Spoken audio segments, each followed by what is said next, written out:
క్రీస్తునందున్న ప్రియులందరికీ ప్రేమతో వందనాలు తెలియజేస్తున్నాను. మే నెల 31వ తేదీ 2024. ఈరోజు దేవుడు మనకు చేస్తున్న వాగ్దానం ఏమిటనగా కీర్తనల గ్రంథము 64వ కీర్తన 10వ చరణం. యథార్థ హృదయులందరూ అతిశయిల్లుదురు. ఆమెన్. నా ప్రియమైన సహోదరి సహోదరులారా, అతిశయిల్లటము అంటే గౌరవించబడటం, కీర్తించబడటం. దేవునికి మహిమ కలుగునుగాక.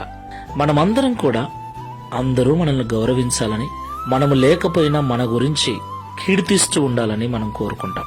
అది మంచిదే. అయితే గౌరవం అన్నది, కీర్తి అన్నది మన దగ్గరున్న డబ్బును బట్టో, పదవిని బట్టో, ఉద్యోగాన్ని బట్టో వస్తుందని చాలా మంది అనుకుంటూ ఉంటారు. అది నిజమే. అయినా డబ్బు ద్వారా, పదవి ద్వారా, ఉద్యోగం ద్వారా వచ్చే ఆ కీర్తి, ఆ గౌరవము అవి ఉన్నంత వరకు మాత్రమే ఉంటుంది. అంటే వాటి ద్వారా వచ్చే గౌరవము అశాశ్వతమైనది.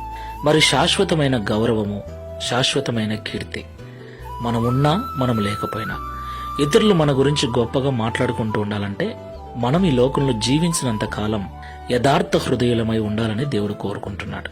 అబద్ధము లేని జీవితం, లోపల బయట, వెనక ముందు ఒకే మాట, ఒకే జీవితం.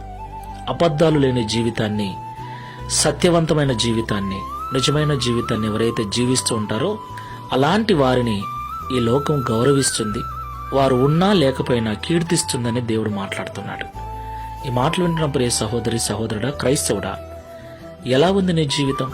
సంఘంలో ఒకలా, ఇంట్లో ఒకలా, ఆఫీస్ దగ్గర మరొకలా ఇలాగ జీవిస్తున్నావా? ఒకసారి పరిశీలన చేసుకుని ప్రార్థన చేసుకుందాం. పరిశుద్ధుల ప్రేమగల తండ్రి, మీకు స్తోత్రాలు. ఇంతవరకు మాతో మాట్లాడిన ప్రతి మాటను బట్టి వందనాలు.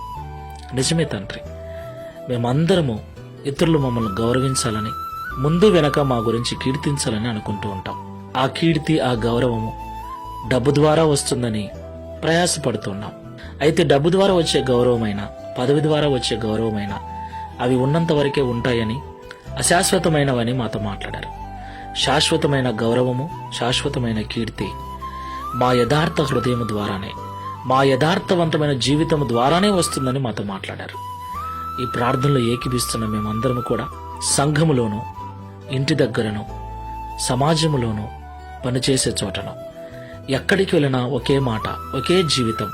మేమందరము కూడా అలాంటి యథార్థ హృదయులమై అబద్ధము లేని జీవితాలు జీవిస్తూ నీ ద్వారా, ప్రజల ద్వారా ఘనత నొందుటకు, గౌరవించబడుటకు సహాయం చేయమని, తద్వారా ఈ దిన వాగ్దానమును మా అందరి జీవితంలో నెరవేర్చి మీ నామమును మహిమపరచుకొనమని యేసు నామములో ప్రార్థిస్తున్నాము తండ్రి.